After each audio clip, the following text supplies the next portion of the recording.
이 역대상은 특이합니다. 역대상 1장부터 보면 길고 지루한 이야기가 나오는데 그게 족보 이야기입니다. 그것도 한두 장으로 쓰는 게 아니라 무려 12장, 13장까지 계속 사람 이름이 나옵니다. 사실 이스라엘에게 굉장히 중요하지만 우리는 별로 그렇게 이 이름들이 뭔가 할 정도로 소중하게 여기지 않습니다. 그 중에 딱 한 번 나오는데 오래 기억 남는 사람이 있지요. 그 중에 한 사람이 야베스라는 사람입니다. 오늘 이 야베스라는 사람의 이름에 대한 뜻이 오늘 성경에도 나와 있는 것처럼 이는 내가 수고로 인하였다. 이 말은 그 이름의 뜻이 나와 있습니다. 야베스라는 이름이 좋은 이름은 아니지요. 고통, 아픔 이런 뜻을 갖고 있습니다. 그러니까 그는 태어날 때부터 부모의 아픔, 고통, 염려를 갖고 태어난 자임을 알 수 있습니다. 아마도 그는 이 아픔이 장애인 경우도 있고 아니면 아버지를 잃은 아픔일 수도 있고 여러 가지 어쨌든 고통인 것은 사실입니다. 이 아픔은 성장기에 큰 영향을 주었을 겁니다.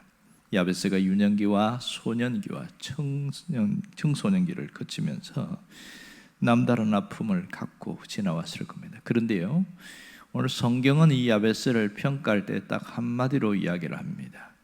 오늘 9절에 보면 야베스는 어떤 사람이다 한마디로 정의하고 있는데 그가 뭐냐면 그의 형제보다 존귀한 자다 이렇게 이야기합니다. 이런 고통과 아픔을 가진 사람들은 정상적인 어떤 과정을 성장하기 어려운데 어떻게 이렇게 존귀한 자가 되었을까? 이게 우리의 의문점이라 할 수 있겠죠. 야베스의 인생의 마침표는 다른 형제보다 존귀한 자다. 적어도 형제들이라고 말한 거 보면 2명 이상의 형제보다 여기에서는 단수가 아니고 복수로 나와 있단 말이에요. 그러니까 2명 이상이라는 것을 알 수가 있겠죠. 어떻게 이게 가능했을까? 참 그런 게 궁금하기도 합니다.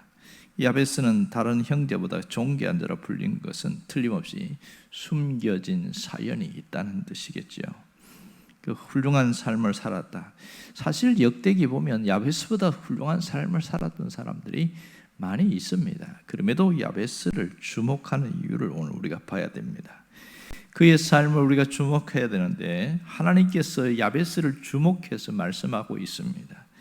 오늘 우리가 이 시대를 살아가면서 믿음의 사람으로 신앙의 성공자로 살기를 원하는 사람은 다 야베스처럼 되어라 이렇게 이야기합니다. 그러니까 우리도 야베스처럼 복의 지경을 넓힐 수 있는 그런 사람이 될 수 있다는 것을 말합니다. 그럼 어떻게 해서 야베스가 이 복의 지경을 넓힐 수 있었을까요? 그것은 딱 정확하게 하나님과의 친밀함 때문임을 알 수 있습니다. 오늘 야베스가 이스라엘 하나님께 아뢰어 이르되 10절에 보면 그 얘기가 나오죠. 하나님께 아뢰어 이르되 이것은 단순히 기도했다는 뜻을 넘었습니다. 하나님과 대화했다는 것, 즉 하나님과 친밀했다는 것을 말하고 있습니다. 이 하나님과 친밀함이 야베스가 신앙적으로 일어서고 모든 형제보다 존귀한 자가 될 수 있던 비결이었습니다. 이 친밀함이라는 것은 이 사전적 의미로 보면 지내는 사이가 매우 친하고 가깝다 이런 뜻입니다. 그러니까 그는 하나님과 지내는 사이가 매우 친하고 가까웠다 이렇게 알 수가 있죠. 하나님과 가까운 관계라는 것은 하나님과 연결되어 있고 또 하나님과 막힘이 없는 뚫려 있는 관계라는 것을 말하고 있습니다. 그러나 그는 고통과 아픔이라는 장애물이 있었음에도 불구하고 그 장애물 자체가 자기 인생을 방해하는 것이 아니라 오히려 하나님과 친밀하게 만들었다는 것이죠. 하나님과의 대화는 하나님과 친밀함을 보여주는 증거임을 알 수 있습니다. 야베스는 하나님과 대화하는 사람, 하나님과 소통하는 사람이었습니다. 오늘 우리가 야베스가 무슨 기도했는가 하는 것을 잘 살펴보아야 됩니다. 첫 번째는 나의 지역을 넓혀주세요 이렇게 기도합니다.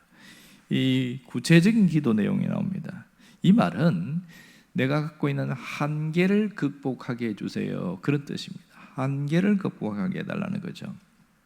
야베스는 환경의 한계, 경제적 한계, 지역의 한계, 자신의 한계가 굉장히 많았음을 알 수 있습니다.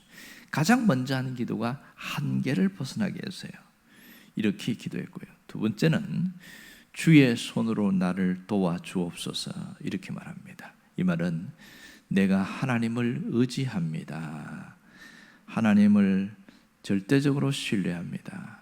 이런 겸손함을 말합니다. 하나님의 도우심을 구했고 그가 체험했음을 알 수 있지요. 세 번째는 나로 환난을 벗어나게 해주세요.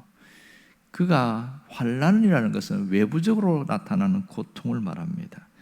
그런 일들이 많이 있었나 봐요. 환난은 사람들로 당하는 어떤 놀림도 있을 수 있고 또 바깥에서 어떤 들어오는 어려움들, 겪는 환경의 고통, 이런 것도 있겠죠. 그러니까 이거는 해결할 수 없는 문제입니다. 내가 감당할 수 없는 문제. 그러니까 더 크게는 국가적인 재난이나 여러 가지 재앙 같은 것도 있을 수 있겠죠. 이런 게 좀 줄여달라고 하는 거죠. 그리고 네 번째는 나로 근심이 없게 하소서, 이렇게 기도합니다. 이건 내부적인 어려움을 이겨내게 해달라는 겁니다. 없어지게 해달라는 게 아니라 잘 견디고 이겨내게 해주세요, 이런 기도입니다. 예를 들어서 장애인을 둔 어머니나 못된 시어머니를 둔 며느리는 이 환경을 없앨 수는 없는 거거든요. 그러나 버틸 수 있고 견딜 수 있는 힘은 얼마든지 기를 수가 있습니다. 그러니까 이 야베스의 기도는 어떤 어려움에도 좌절하지 않고 끝까지 극복할 수 있는 힘을 주세요, 이런 뜻입니다. 결국 하나님으로 통하여 복을 누리려는 그 간절함이 거기 속에 있습니다. 그랬더니 마지막에 어떻게 하냐면 하나님이 그가 구하는 것을 허락하셨더라, 이렇게 이야기합니다. 하나님이 그가 구하는 걸 허락하시다. 저는 이 점이 대단히 참 중요하다고 생각해요. 이게 쉽지 않은 일이거든요. 하나님과 친밀하지 않다면 이렇게 조목조목 기도하는 것이 하나님이 응답하실 리가 없거든요. 응답을 체험하는 것은 신앙생활에서 굉장히 중요한 일입니다. 수많은 수고와 고통과 아픔을 이길 수 있는 비결은 응답이 있습니다. 신앙인에게 응답은 복의 사람으로 바꾸어 나갑니다. 고통의 사람이 복의 사람으로 바뀌는 것은 하나님의 응답에 있음을 알 수가 있습니다. 오늘 우리도 야베스와 같은 소망을 갖기를 원합니다. 야베스처럼 지경이 넓혀지는 그런 사람 되기를 원합니다. 하지만 우리가 나이가 들수록 가장 힘든 게 뭐냐면 위축되고 몸이 약해진다는 겁니다. 50, 60, 70이 되면서 몸이 점점 쇠약해지는 것을 알 수가 있습니다. 첫 번째가 건강의 적신호예요. 많이 건강이 옛날에는 좋았는데 예전 같지 않는 모습들이 자꾸 나타나고 고장이 나기 시작합니다. 여기저기 아프고 병원에 가야 되는 일들이 생기기 시작합니다. 그 다음에 재정적인 어려움들이 있어요. 미리 준비하지 않다 보면 그 다음에 준비했다 하더라도 어떤 일 때문에 그것이 다 밖으로 나가게 되어지면 남아있는 것 같고 살아가기 너무너무 힘든 경제적 어려움이 우리의 현실입니다. 그런가 하면 환경적인 제한을 당하게 되어집니다. 나이가 들면 사람의 가치가 낮게 평가되거든요. 아무리 유능하고 아무리 재능이 있어도 나이 들었다는 이유 하나만으로도 취직이 제한을 받는 경우가 너무 많습니다. 어떤 분은 정말 재능도 있고 똑똑한데 나이가 어떻게 되세요? 그러니까 묻는 거예요. 예, 몇 살입니다. 그러면 저희는 안 되겠습니다. 무조건 나이로 따지니까 그 답답함이 있다는 것이죠. 그러니까 그런가 하면 우리의 현실 속에 반드시 해결해야 될 문제들도 있습니다. 이러한 일들이 우리 속에서 반복되고 있을 때 하나님 앞에 기도하기는 하지만 때로는 기도가 응답되기보다는 응답 안 되는 게 훨씬 많습니다. 기도하면 할수록 응답이 더디 올 때 더 답답함을 느끼게 되고, 그래서 우리에게 마음은 기대감은 실망감으로, 소망은 절망으로 그렇게 흐지부지 되어지는 경우가 굉장히 많습니다. 이게 현실적인 모습이거든요. 그럼 우리가 이런 일들이 우리 속에서 절비하고 있는데 어떻게 하면 되겠느냐? 이게 고민이지요. 그것은 야베스처럼 살아가는 것이죠. 야베스처럼 살면 우리도 복의 지경을 넓힐 수가 있다는 겁니다. 하나님이 허락하시면 우리도 야베스와 같은 자로 살아갈 수가 있습니다. 어쩌면 하나님은 우리가 야베스처럼 살기를 원하고 계신다고 할 수 있습니다. 왜 이렇게 자세하게 기록할까요? 우리도 야베스처럼 살기를 원한다는 겁니다. 제가 몇 년 전에 책을 한 권 읽었는데 민들레 영토라는 카페를 운영하는 지성용 사장의 이야기였습니다.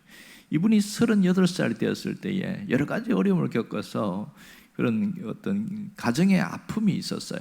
그래서 이혼을 하게 되어지고 또 뭘 해야 될까 막막한 삶 가운데 어느 날 카페에서 앉아서 이렇게 커피를 마시고 있는데 그때가 막 손님이 몰려올 때인가 봐요. 한 시간이나 지났나 그랬더니 사장이 와갖고 손님 죄송한데 지금 손님들 다른 손님들이 많이 오는데 그 한 자리를 다 차지하고 있으면 손님을 못 받습니다. 이런 얘기를 하는 거예요. 그래서 나가달라는 얘기죠. 할 수 없이 나가서 그 계단에서 쪼그리고 앉아있는데 참 자기가 처량하고 이게 뭐냐 그런 비참한 생각이 들더래요. 그러다가도 문득 이런 생각이 듭니다. 내가 카페 주인이 되면 되지 이런 생각이 들었던 거예요. 그럼 오늘 카페 마담을 해야겠다. 그러면서 무슨 생각하냐면 사람들이 누구나 편하게 왔다가 편하게 갈 수 있는 그런 데를 만들어 보자. 그것이 시작되어서 계속해서 이제 카페를 시작했는데 이게 특화된 것이다 보니까 소문이 났어요. 그 전국에 20개 지점을 내고 그렇게 하면서 책을 썼습니다. 그 책의 제목이 뭐냐면 선배처럼 살아라 하는 그런 제목이었어요. 그 책 안에 보면 이런 주제가 있어요. 세상에서 당당하게 살아가려면 어떻게 해야 할까 이렇게 질문을 던지면서 뭐라고 답을 하냐면 장애물은 마침표가 아니라 이정표이다 이런 답을 합니다. 왜냐하면 이분이 자신이 도와줄 사람이 별로 없어요. 그리고 개인적으로 아픔이 있어요. 또 이런 여러 가지 장애물이 있었는데 그분이 뭐라고 하냐면 장애물을 친구로 받아들였을 때 한계를 극복할 수 있었다 그 얘기를 하고 있습니다. 정말 장애물은 마침표가 아니라 그는 이정표라고 생각했기 때문에 뛰어넘을 수 있었지 않은가 생각합니다. 우리 인생을 이끌어갈 이정표가 될 수 있습니다. 우리의 현실 속에 부딪히는 너무나 한계처럼 부닥치는 오는 그 모든 것이 어쩌면 우리가 갈 길을 알려주는 이정표가 될 수 있다는 것이죠. 어떻게 하면 우리가 야베스처럼 살 수 있습니까? 분명한 것은 첫 단추는 하나님과의 친밀함에 있습니다. 하나님과 가까워지는 것 외에는 답이 없다는 것이죠. 하나님이 야베스처럼 복을 주시기를 원하지만 많은 분들이 하나님을 믿기는 하지만 하나님과 그렇게 친밀하게 지내려고 하지 않습니다. 이게 문제인 것이죠. 하나님으로도 복을 받기는 원하지만 하나님과 가까워지려고 하지 않고 그저 적당한 거리를 두고 불편하지 않는 거리를 두고 그렇게 신앙생활하는 사람들이 상당히 많은 겁니다. 우선적으로 우리가 해야 될 것은 하나님과 가까워지는 겁니다. 하나님과의 관계를 온전히 회복해 나가는 것이죠. 그 관계가 친밀함까지 나아가야 됩니다. 내가 친밀한지 안 친밀한지를 어떻게 알 수 있어요? 내가 하나님 하고 부를 때에 그 하나님이 내게 따뜻하게 느껴지고 너무 가까워게 느껴진다면 그분은 하나님과 친밀한 사람 맞습니다. 이것이 복의 지경을 넓히는 첫 번째 단추인 겁니다. 그렇다면 또 한 가지 해야 될 것은 야베스처럼 기도하는 것이죠. 야베스처럼 기도하는 거예요. 주여 나의 지경을 넓혀 주옵소서. 나의 환경을 넓혀 주옵소서. 경제적 지경, 건강의 지경, 사업의 지경, 영향력의 지경, 이 지경이 넓혀지기를 위해서 매일매일 기도하고 그렇게 흔들림 없이 나아간다면 주님의 역사가 있습니다. 그리고 또 하나는 주의 손으로 도와달라는 그 기도가 있어야 하겠지요. 이것은 철저하게 하나님을 의지하겠다는 신앙 고백입니다. 하나님을 신뢰하겠다는 신앙 고백인 것이지요. 하나님의 도움 없이는 아무것도 할 수 없다는 온전한 고백인 것을 알 수 있습니다. 나는 할 수 없고 하나님은 할 수 있습니다. 철저한 신앙 고백 속에서 그것이 놀라운 은혜가 있는 것이죠. 그리고 우리가 늘 환난이나 근심이 떠나가게 해주세요. 외부적인 고통이나 내부적인 어려움도 벗어날 수 있게 해주시고, 내가 감당할 수 있는 것은 극복하게 하시고 이길 수 있도록 해달라고 그렇게 기도할 필요가 있습니다. 이 외부적인 것은 얼마든지 피해갈 수 있단 말입니다. 기도하는 사람에게 하나님 피할 길을 열어주시고 주님께서 또 피하게 하신다는 것을 알 수 있습니다. 똑같은 쓰나미를 당하는데 어떤 사람은 살아남더라고요. 희한하지요. 왜 살아남습니까? 이미 예측을 하고 피했기 때문에 살아남는 거거든요. 여러분, 하나님은 우리가 모든 재앙을 직격탄을 맞기를 원하지 않습니다. 피할 수 있으면 피하는 게 최고인 것이죠. 이런 환난과 근심이 없어지게 해주시고 떠나가게 해주시고 또 이길 수 있는 건 이기게 해주세요. 이게 대단한 기도인 것을 알 수 있습니다. 놀라운 것은 하나님의 우리가 구하는 것은 반드시 응답이 있다는 겁니다. 그가 구하는 것을 허락하셨더라 하는 것이 야베스의 마지막 마침표였습니다. 그렇다면 우리에게도 하나님의 응답에 있음을 알 수 있습니다. 그것은 두 가지로 나타나는데요. 하나는 첫 번째, 하나님의 응답은 사인으로 나타납니다. 언제든지 그렇습니다. 하나님은 응답하기 전에 가장 먼저 사인을 주신다는 걸 알 수 있습니다. 이 사인은 응답의 그림자입니다. 그 사인이 마음에서부터 먼저 오는데 가장 먼저 마음의 평안함으로 찾아오게 됩니다. 또 환경으로 찾아오게 됩니다. 환경에서 사인이 오는 것을 우리가 수도 없이 겪잖아요. 열왕기상 18장에 보면 엘리야가 그렇게 믿음의 사람이었고 한마디 말로서 3년 6개월 비가 안 왔지만 하나님께서 또 허락하셔서 비가 오게 할 때는 하나님이 금방 비를 안 주셨어요. 그가 갈멜산 위에서 지중해를 바라보면서 기도하는데 한 번, 두 번, 세 번 기도해도 응답이 없었습니다. 7번째 기도했어야 그때야 응답이 왔는데 그게 뭔지 아세요? 손만한 구름, 작은 손바닥만한 구름이 떴다는 거예요. 그게 환경의 사인이었습니다. 그리고 급히 종에게 불러서 야 빨리 내려가자, 비가 온다 이러는 겁니다. 손만한 구름을 우리에게는 수도 없이 보여줍니다. 그것은 끝까지 기도하라 하나님의 사인인 것이죠. 이런 사인 다음에 그 다음에 주시는 게 뭐예요? 우리에게 실제적인 응답이요, 그 체험이 있습니다. 하나님께서 우리의 삶에 기적을 주십니다. 여러분, 정말로 모든 복은 하나님께 온다는 걸 잊지 않기를 원합니다. 하나님은 우리가 야베스와 같은 그런 사람이 되기를 원하고 계셔요. 하나님과 친밀하고 하나님과 가까운 사람은 운명을 뒤집는 그런 놀라운 역사를 일으킵니다. 저주를 뒤집어서 복으로 바꾸는 기도가 지금도 우리 삶에서 나타나고 있습니다. 정말 하나님과 함께하는 삶을 늘 습관처럼 시작할 수 있기를 바랍니다. 기도할 때마다 야베스처럼 기도하기를 바랍니다. 오늘 하루 종일 야베스처럼 그렇게 기도하고 정말 내가 기억에서 사라지지 않는 한 야베스처럼 그렇게 기도하기를 반복적으로 하시기를 바랍니다. 적극적으로 기도하고 또 끝까지 기도하는 그런 사람 되기를 원합니다.